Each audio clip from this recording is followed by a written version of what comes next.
Before the forest ever wakes to birdsong, before light filters through leaves and settles on bark and moss, another world is already alive.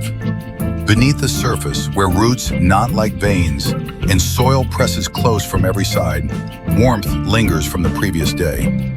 It is here, in darkness so complete it feels eternal, that a life moves with purpose through tunnels she did not carve. She is Strongylognathus testaceus, small, pale, almost fragile in appearance. Her body is the color of dry autumn leaves, a muted amber that blends seamlessly with dust and soil.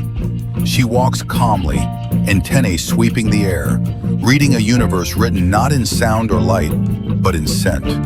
Every step she takes is guided by invisible chemical currents that define belonging and danger, acceptance and death.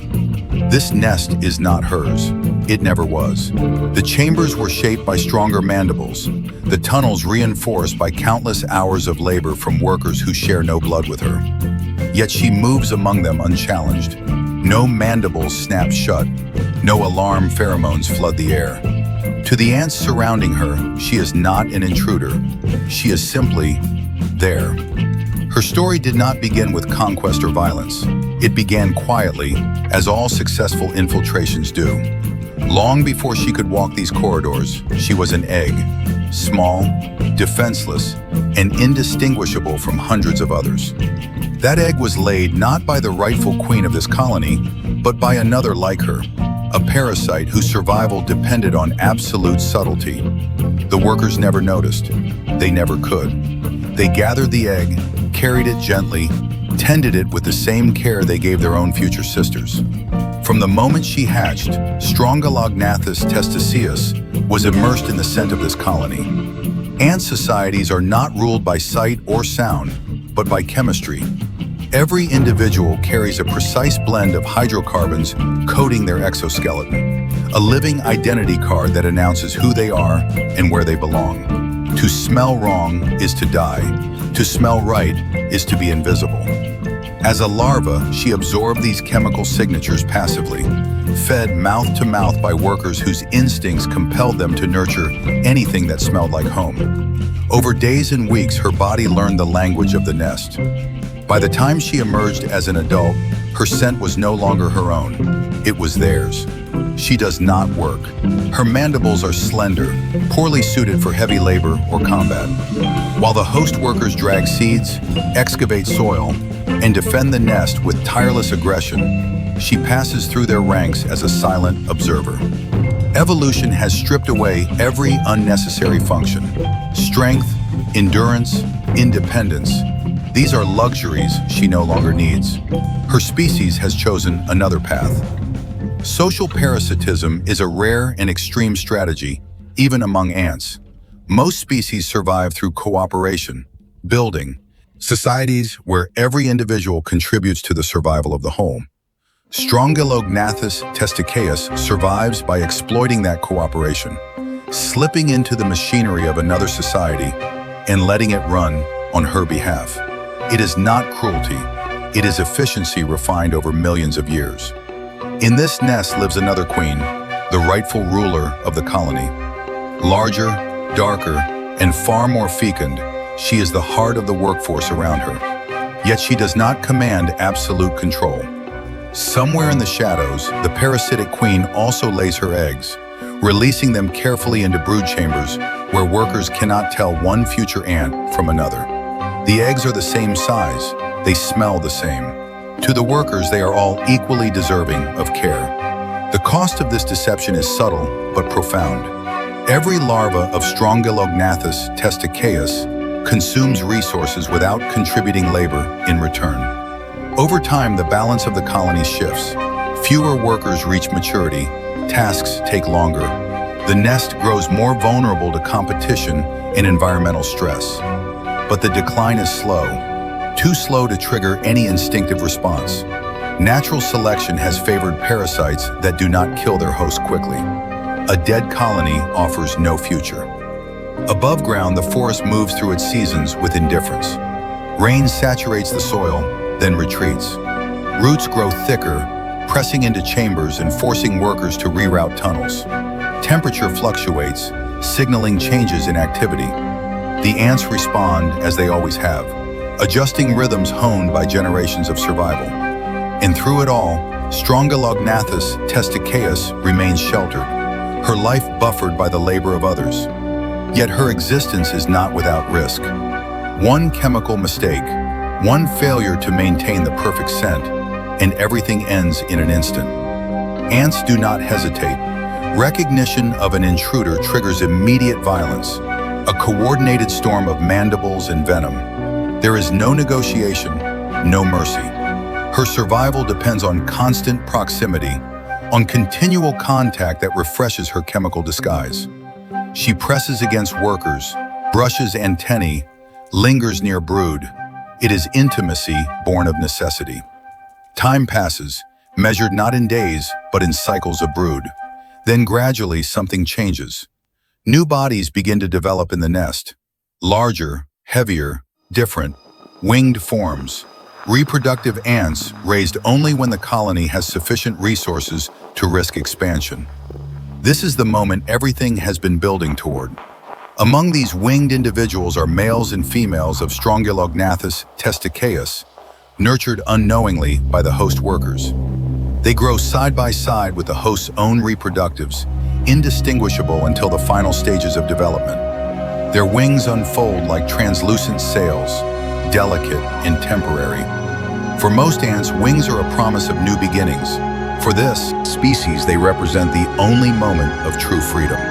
The nest becomes restless. Activity increases near the upper tunnels. Workers clear pathways to the surface, responding to changes in temperature and humidity that signal the right conditions. The air itself seems charged, saturated with anticipation written in pheromones no human will ever sense. Then, without warning, the soil opens. For the first and only time in her life, Strongylognathus testaceus emerges into the open world. Light floods her compound eyes, overwhelming and alien. The air is vast, moving, alive with unfamiliar currents. She climbs, spreads her wings, and launches herself upward with thousands of others, rising into a sky crowded with drifting bodies. This is the nuptial flight, a brief, chaotic convergence where the future of countless colonies hangs in the balance. Males swarm, driven by instinct older than memory. Mating happens in midair or on the ground, fast and indiscriminate. Within minutes, it is over. The males fall away, their purpose fulfilled. Their lives ended almost as soon as they began. The fertilized females descend, wings torn loose and discarded. They land scattered across the forest floor, suddenly alone, carrying within them the genetic blueprint of a species that cannot survive without theft. For many, this is where the story ends. They are discovered by predators, crushed by falling debris, or simply fail to find what they need. For Strongylognathus testaceus, the greatest danger lies ahead. She cannot dig a nest of her own. She cannot raise workers to protect her. To survive, she must do something far more dangerous. She must enter an established colony, slip past its defenses, and convince every ant inside that she belongs. She begins to move, guided by faint chemical trails and chance encounters, toward the hidden entrances of other nests. Each step brings her closer to either success or immediate death. There will be no second chance. Beneath the forest floor, countless societies hum with life, unaware that somewhere above them, a parasite is searching for a home. And as she approaches the threshold between survival and annihilation, the ancient gamble of her species is about to be played once more. She pauses at the edge of the entrance, a narrow crack between soil and root, where warm, familiar air flows outward. To any other ant, this would be a boundary clearly marked, a border between safety and mortal danger. To Strongylognathus testaceus, it is a door that must be crossed with absolute precision. Inside, hundreds of workers stand ready to defend their home without hesitation.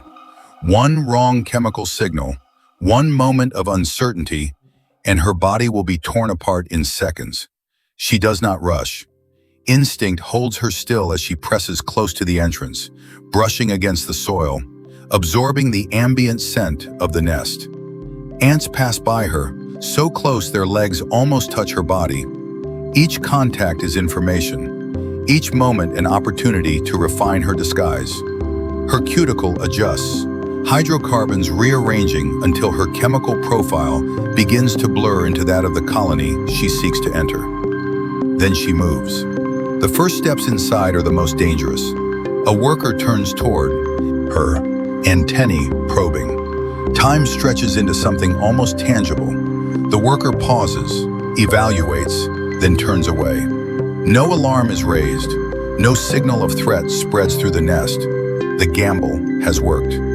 Over the following hours, she does not seek out the queen or the brood. She stays close to the workers, allowing constant contact to overwrite any lingering trace of her origin. This is not deception in the conscious sense. It is chemistry responding to chemistry.